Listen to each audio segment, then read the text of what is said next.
Welcome to the Prophecy Club.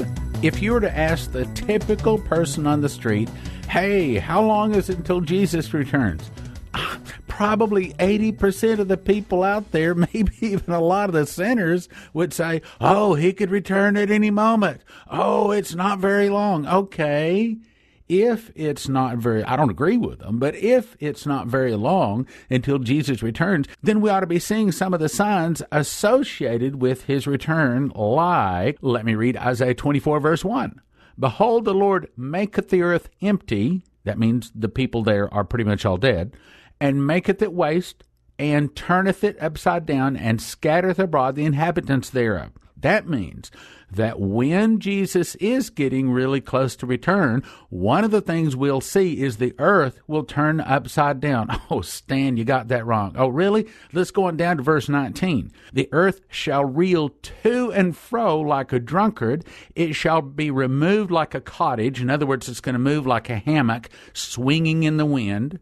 He makes a new heaven and a new earth wherein dwelleth righteousness. But one of the signs, and this is what we're talking about for the next several broadcasts, is that if Jesus is getting close to returning, then we should be able to see that the earth is getting close to turning upside down.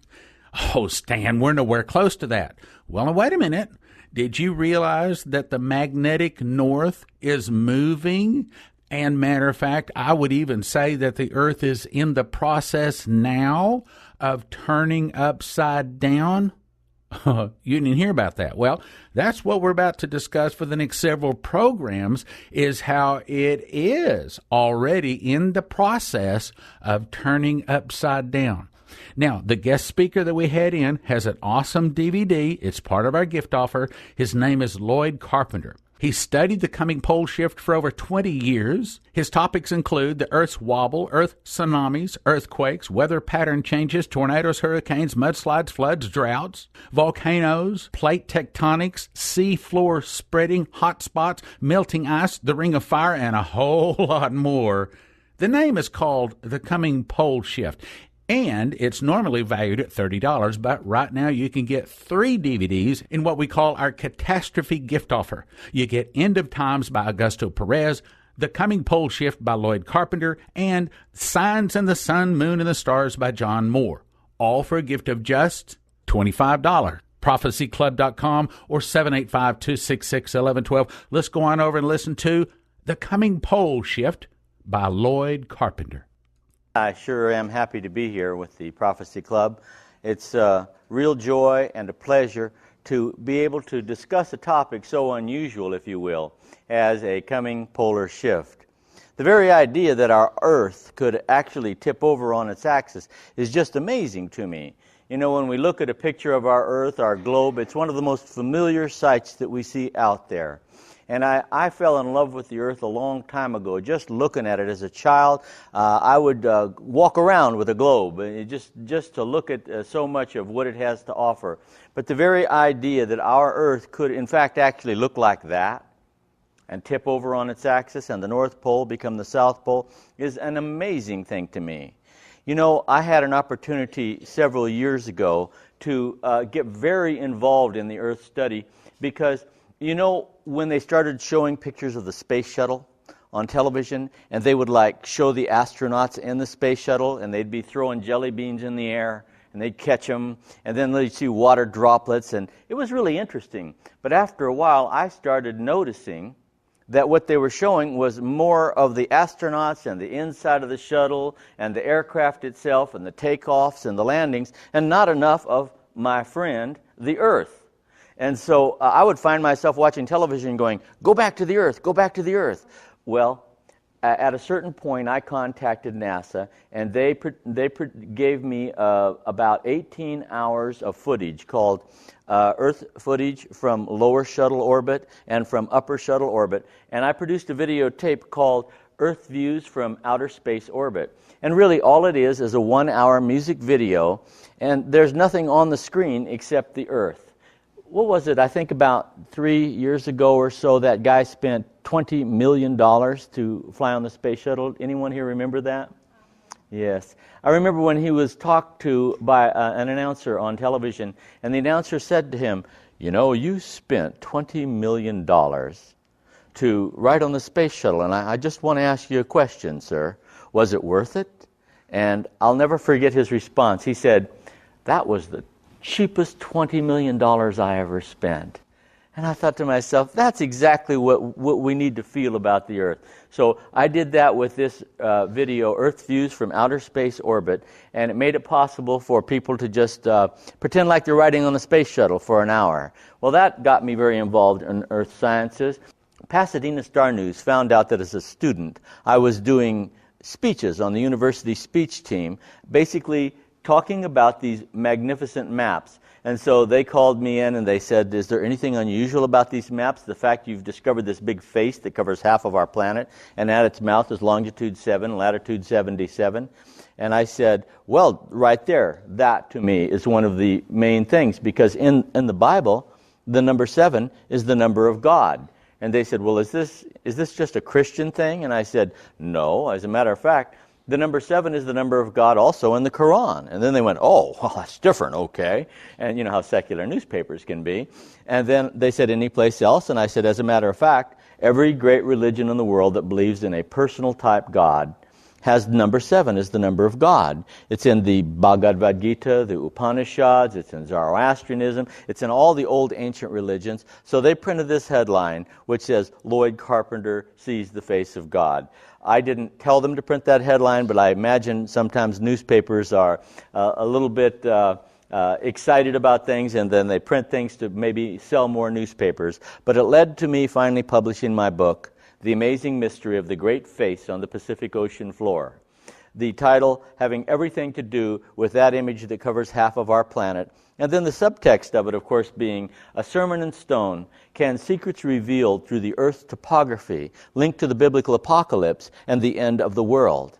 And they said that's kind of like a mouthful. And one publisher said to me, can you take that end of the world part out of it? It's a little bit inflammatory. And I kind of laugh at that, because really what we're talking about is what's in the book of Revelation. The book of Revelation is also sometimes called the book of sevens, and it has everything to do with the end of the world. Fortunately, I was able to leave it on there. And then the Prophecy Club themselves produced this about 2003 or 2002, Face on the Ocean Floor, and that was after going through many cities during that time of those tours. And producing this video, and if you want to find out more about it, you can find that. I have a website called the Spiral Update News, but and you can get to it if you want to by going through 777news.com. But what's most important is 777 News is a website that you can go to. Nothing's for sale there. There's no pop-ups. I'm not trying to sell anything. Nobody else is trying to sell anything. It's a public service that I make available to everyone, because you can go there and see the front page of every newspaper in America and the world. If you want to know what's on the front page of today's Egyptian Gazette, or the Jerusalem Post, or the New York Times, or the Los Angeles Times, you can just go to 777 News. If you want to know what the top story is at NBC News Television today, or on any of the major radio stations, it's one click away at 777 News. And also, to me, what's even more important is if you notice right there below the 777 News logo, it says all the news, all the time, from everywhere, information on every national leader in the world. If you're curious who the leader of Afghanistan is today, or the leader of Iraq, or the leader of Turkey, or the leader of any South American country, as a matter of fact, any country in the world, it's one click away, because I have actually tapped into the Central Intelligence Agency and their database, and so it's constantly changing, and you're able to find out who is the leader of every nation in the world, and not only who the leader is, but also the names of everyone on their cabinet. Ocean maps have always been amazing to me, and the fact that 70% of our planet is ocean, and we had no idea what it looked like until this generation, was always an incredible secret, and something that amazed me that we didn't know. And then in the 1980s, the Rand McNally Map Company came out with these awesome maps where you could see within inches what the ocean's floor really looked like. And they did that by shooting sound waves. Then they would measure the sound waves, and they would be able to come up with colorations on the map that represented within inches what the maps look like. And so I then found that the Pacific Ocean, I mean, sometimes we don't even think about the size of the oceans and how big they are, but the Pacific Ocean is almost half of our planet. And when you look at it in what's called a Mercator projection, that's all that means is a flat map, okay? A flat map trying to make something look round. And what we have is the Pacific Ocean, just its mountain ranges only, and covering almost half of our planet. And when you look at it, and you start looking at it carefully, and you look at it more carefully, you start finding that it makes up the image of a weeping face covering half of our planet with a tear track going down the side of his face. And that tear track is actually the largest mountain range on our planet, which is called the East Pacific Rise. And when Dr. Stanley Monteith, who has also spoken with the Prophecy Club and is a friend of mine, and I've been a guest on his show at least a dozen times. One time I was a guest for an entire week on his show. When he saw these maps, he said, "Lloyd, this is one of the most startling things I've ever seen in my life, because not only is it anatomically correct, but it seems to show the anatomy inside of his head and on the outside of his head. You're somehow able to see not only the teeth inside of his head with his mouth closed, but the eye itself shows the pupil and the sclera and the white part. And it's just incredible how the lid itself and the folds above the eye are so perfect. And that the muscle structure, Lloyd," he said, "looks very similar to that anatomy thing I have on my back wall in my doctor's office." And so he went on to endorse this discovery and tell all of his audience about it and do everything he could to advance the importance of this fact that half of our planet is, for some reason, a weeping face, the right side of what appears to be a man's face, with a giant tear track and a crystal clear eyeball. And you can see his ear bone, you can see his separation in the eye itself, and you can see so many other things having to do with the anatomy. But when I was in college, they said, if God is a deliberate God, he's not going to just throw some face on the ocean and that's it. What about the other oceans? And I tell you that all of the Pacific Ocean is that weeping face I just described. But the South Atlantic Ocean, all of it, is a demon, a gargoyle-type creature, if you will. And at his mouth is longitude 60, latitude 66. So we have the 777 at the face on the Pacific Ocean floor, but we also have the 666 at the mouth on the South Atlantic Ocean floor. And he looks like a devil, if you will, a demon, and this is a NASA shot. Looks like every gargoyle that ever stuck his face off the side of a church in Europe. And just people have said to me that that's very fitting, because the Bible, my Bible, tells me that hell is located in the bowels of the earth. And when we look at the Arctic Ocean floor, they say, well, what might that be? And I said, well, this is another picture from space taken by NASA. But if we look at the Rand McNally image of the ocean floor in that very same location, you will see that the mountain ranges themselves make up what appears to be a dragon. Now, when I first made this discovery, I was a bit of an agnostic. I had fallen out of the faith as a Christian, and I guess, like a lot of people, I needed a little additional proof that God really was real. And when I made this discovery, it angered me, because I did not want to become religious again. I wanted to keep playing in the world and pretending like there was nothing else out there. So when I looked at this map, I just said, this is ridiculous, this is stupid, that is not a dragon. That is not the eye of a dragon. There's no way that that's the face of a dragon. It is impossible for that to be a dragon. And the more I looked at it, the more I had to realize that not only was it the face of a dragon, but then when you connected it to the North Atlantic Ocean, it was the entire body of a dragon.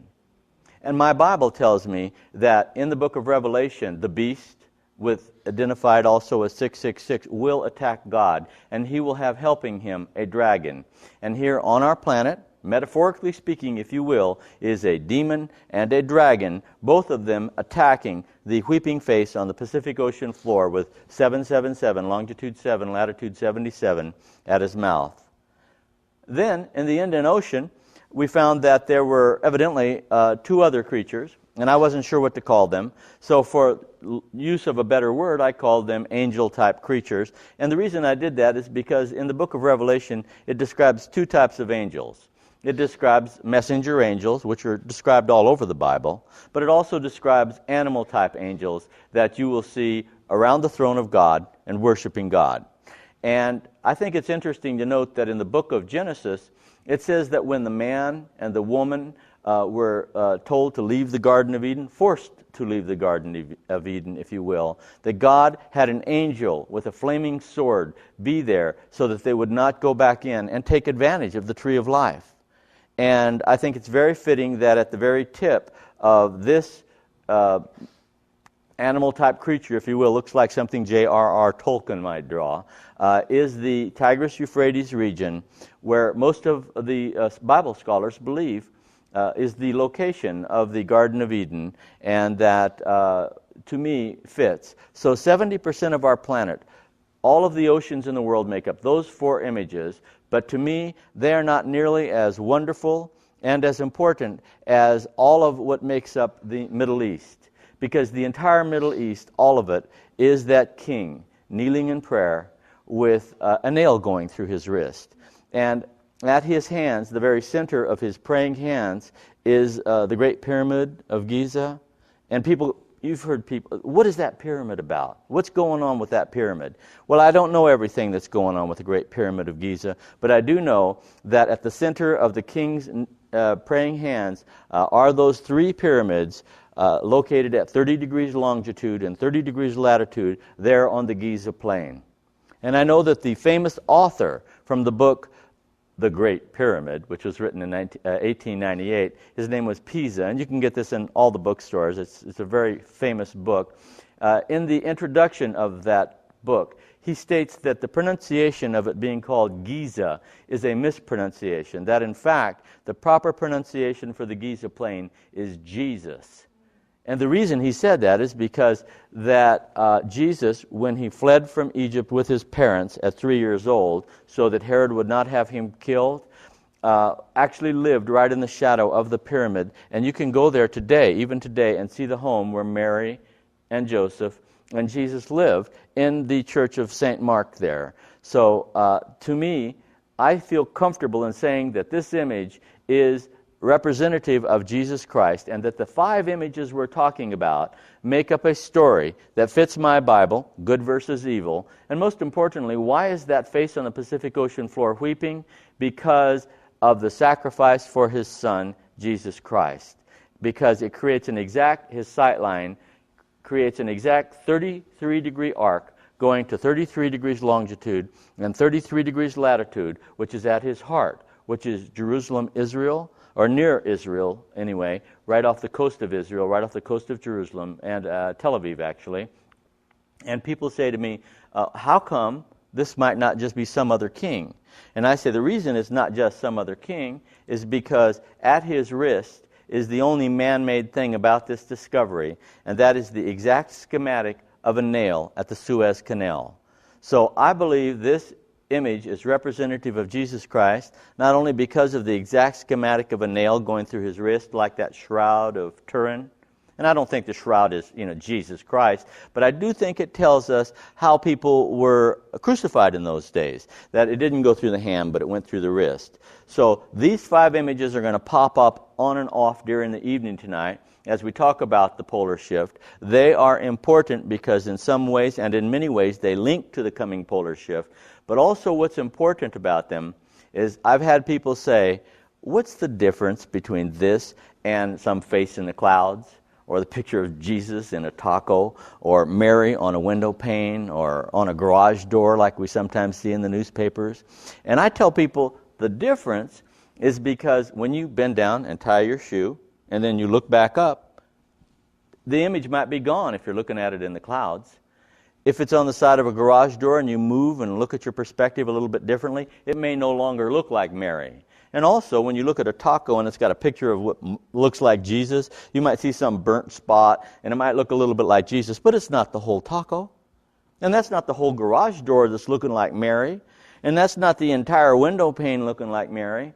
But on these images, one of the things that they have in common And probably it's one of the reasons why the press has, the secular press and the secular radio shows have had me on so many times. I've done over 500 radio and television shows in the last 5 years concerning this discovery, is because, number one, I'm not dogmatic, and the other thing is, I change my mind if they come up with something else, all right, that proves that these images are fallacious in any way, but they include the entire entity involved. The entire Pacific Ocean, all of it, is that weeping face, all 66 million square miles, almost half of our planet. The entire South Atlantic Ocean is that gargoyle, demon-type creature. The entire North Atlantic and North Polar Sea is that dragon. The entire Indian Ocean is, all of it, those two angel-type creatures. And all of the Middle East, the entire Middle East, is that king kneeling in prayer. So what we have is all of it, all of it, all of it, all of it, all of it, all of it. And that, to me, is very special and tells me that our God is a very deliberate God. And so keep that in mind as we take into consideration the elements involved of the nail in his wrist, of the other ocean images, and how they relate.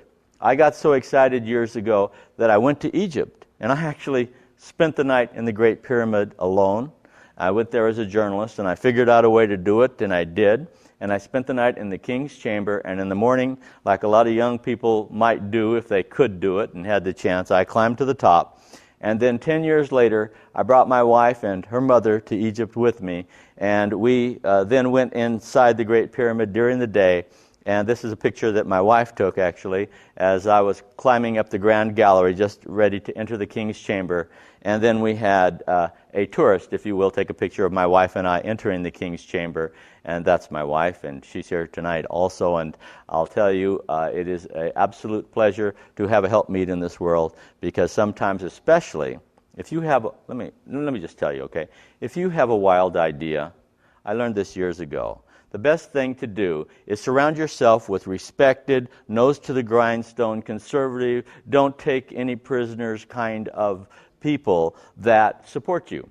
And that's the reason why the foreword to my book is written by Dr. Dean Gilliland of Fuller Theological Seminary, because he's that kind of man. That's the reason why I've surrounded myself with people in the scientific community that support my discovery, and then they go, oh, Dr. Charles Colburn was interviewed concerning this oceanographer, and he explains why these maps are that accurate. And I suggest and I recommend to you that if you ever make a discovery and you have something like this kind of thing that you want to share with the world, it is one of my favorite passages in the Old Testament. It is a fool who does not take wise counsel, and also follow that counsel as best possible, and surround yourself with people who are respected in society. Now, I get letters from people all over the world. They say, Lloyd, I can't even watch the news anymore. You've wrecked everything. I can't look at the Middle East without seeing that king kneeling in prayer. Even if the story doesn't have to do with the whole Middle East, they have that map in the background, and I'm sitting there looking at Jesus. And when I see an image of the Pacific Ocean, even from space, simply because the space photographs are so accurate, I can still see the tear track, and I can't help but think of that king and that father figure, if you will, of God. And this is all metaphor, okay? God is not a map. And God is not a chicken, like in the book of Isaiah, the wings will protect you.